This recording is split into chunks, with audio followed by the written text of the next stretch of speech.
আর mobile হসপিটালে স্বাগত জানাচ্ছি। আজকে চমকদার একটি ভিডিও তোমাদের সামনে নিয়ে আসছি। আজকে ভিভো Y8181i এই সেটগুলোর অডিও প্রবলেম। তো এই অডিও প্রবলেমের মধ্যে অনেকগুলোই পড়ছে, সেটা হচ্ছে সাউন্ডের সমস্যাগুলো। সে সাউন্ডের সমস্যা হচ্ছে ইয়ার স্পিকার হতে পারে, মাইক হতে পারে এবং রিঙ্গার হতে পারে। তো এই সমস্যাগুলো যদি কারো সেটে আসে তো কিভাবে সমস্যার সমাধান করবে সেটা এই ভিডিওর মাধ্যমে তোমাদেরকে আজকে দেখাবো। তো চলো সিস্টেমেটিক ডায়াগ্রামে দেখতে পাচ্ছ যে ডায়াগ্রামের এই যে আমাদের যে কানেক্টর, যে সাববোর্ড থেকে যে মেন বোর্ডের যে কানেক্টর, এই মেন বোর্ডের সেই কানেক্টরের যেখানে আমাদের পাত্তা লাগানো থাকে, তো এই বোর্ডের এই কানেক্টরে দেখতে পাচ্ছ এখানে চারটা কানেকশন দেওয়া আছে। এই তো চারটা কানেকশন, একটা হচ্ছে হলুদ, একটা হচ্ছে সবুজ, একটি লাল এবং একটি নীল। এই চারটি কালার। তো চারটির মধ্যে হলুদ আর সবুজ যেটা, সেটা হচ্ছে আমাদের রিঙ্গার স্পিকার, মানে লাউড স্পিকার। এই দুটো কানেকশন এই জন্য। আর নিচে দুটো যেটা দেখতে পাচ্ছ সেটা হচ্ছে মাইকের দুটো কানেকশন, যেটা আমাদের মাউথ স্পিকার আমরা বলে থাকি। এই দুটো হচ্ছে মাইকের কানেকশন। তো এই লাইনগুলো কোথায় থেকে কিভাবে কাজ করছে আমরা প্রত্যেকটা একটা একটা করে আমরা ক্লিয়ারভাবে দেখিয়ে দেওয়ার চেষ্টা করব। তো আমাদের মাইকটা সাধারণত সাববোর্ডে থাকে নিচে।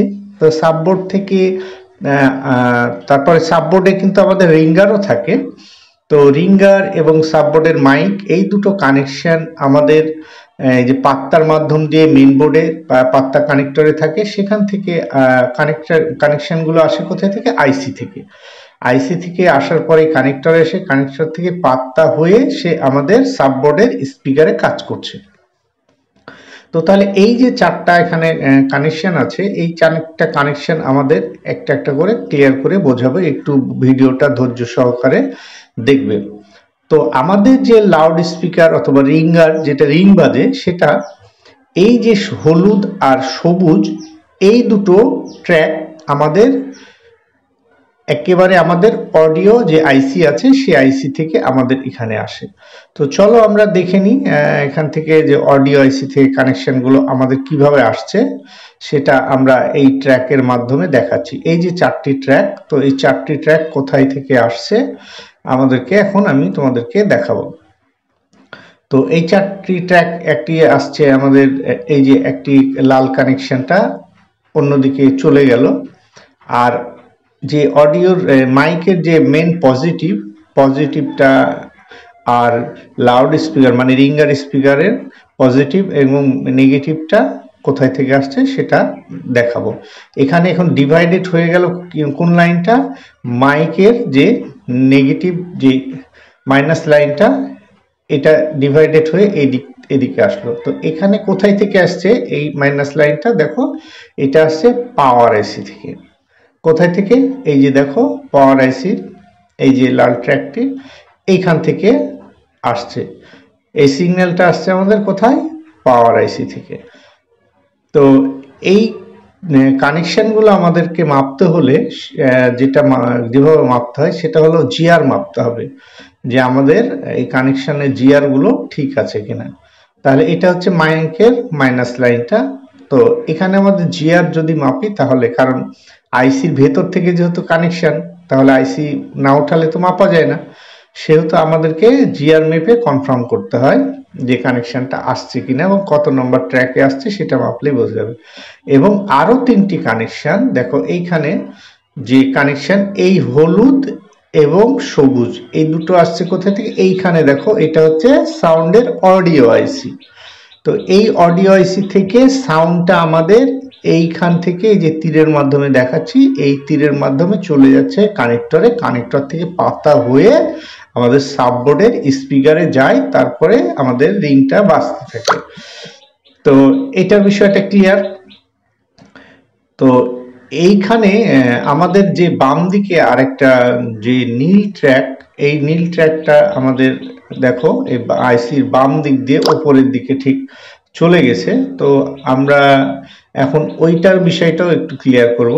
আর এই যে দেখো অডিও আইসিতে কিন্তু এসে ওপর থেকে কানেকশনগুলো ঢুকেছে, তো কানেকশনগুলো যে অডিওর আসছে, তো কানেকশনটা এই যে লাল এবং হলুদ সবুজ এই সিগন্যালগুলো তো আসছে, তো লালটা হচ্ছে মেন ভোল্টেজ, কারণ পাওয়ার যে অডিও আইসিকে চালানোর জন্য একটা নির্দিষ্ট ভোল্টেজ লাগে 3.7, এই ভোল্টেজটা এখানে পাওয়ার আইসি থেকে অডিও আইসিতে সাপ্লাই করা হচ্ছে।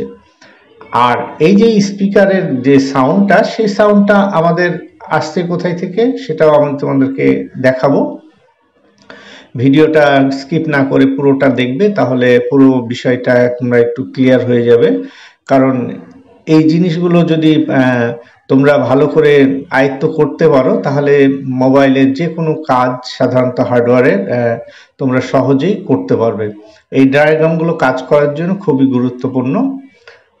তো এই ডায়াগ্রাম ছাড়া আমরা কেউই এই কাজগুলো সহজে করতে পারবো না, কারণ ডায়াগ্রামটা থাকলে আমাদের ট্র্যাকগুলো, কানেকশনগুলো, প্রত্যেকটা জিনিস আমাদেরকে এখানে লোকেশনগুলো দেওয়া থাকে, সেই লোকেশনগুলো ধরে ধরে আমরা কাজ করতে পারি খুব সহজে।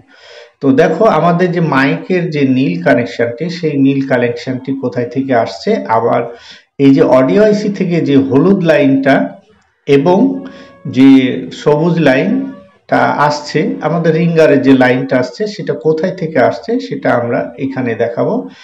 এই যে চারটা কানেকশন দেখো, এই যে উপরে যে চারটা কানেকশন দেখতে পাচ্ছ, এই চারটা কানেকশন এখন কোথায় থেকে আসছে সেটা আমরা একটু দেখি। তো এই কানেকশনটা দেখো, এইখানে আমাদের পাওয়ার আইসি আছে, তো এই পাওয়ার আইসি থেকে আমাদের এই কানেকশনটি যাচ্ছে। তাহলে ওপরের যে লাল লাইনটা সেটা চলে গেল অডিওতে, অডিও ভোল্টেজ সাপ্লাই করছে। আর এইখানে যে দেখতে পাচ্ছ যে লাইনটা আছে সেটা হচ্ছে নীল কালার, এবং এই যে নিচের দিকে একটু আমাদের লাল আছে, লাল একটু কমলা টাইপের লাল, এই লাল ট্র্যাকটি এবং এখানে যে নীল ট্র্যাকটি অডিও আইসির পাশ দিয়ে আসলো, এই দুটো ট্র্যাক কিন্তু মাইকের ট্র্যাক। আর এখান থেকে যে সবুজ আর যে হলুদ ট্র্যাকটি চলে গেল, এই দুটো ট্র্যাক কোথায় আছে, আমাদের অডিও আইসিতে লাউড স্পিকারের জন্য যাচ্ছে।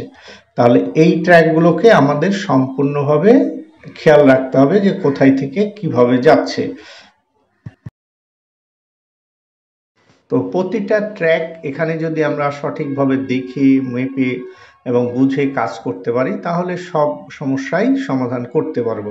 আমাদের এই Y81, 81i এই সেটগুলোর মাইকের সমস্যা হোক, ইয়ার স্পিকার অথবা রিঙ্গার স্পিকারের যারই সমস্যা হোক, তো আমরা এই ট্র্যাকগুলো যদি দেখে আমরা কাজ করি, তাহলে আমাদের কাজটা খুবই সহজে আমরা করতে পারবো। তো এখন আমরা তাহলে বুঝে নিলাম যে এই ট্র্যাকগুলো সাধারণত কোথায় আসছে এবং কিভাবে কাজ করছে। তো এখান থেকে আবার আরো যে ট্র্যাকগুলো আছে, শুধু এই কটাই ট্র্যাক না,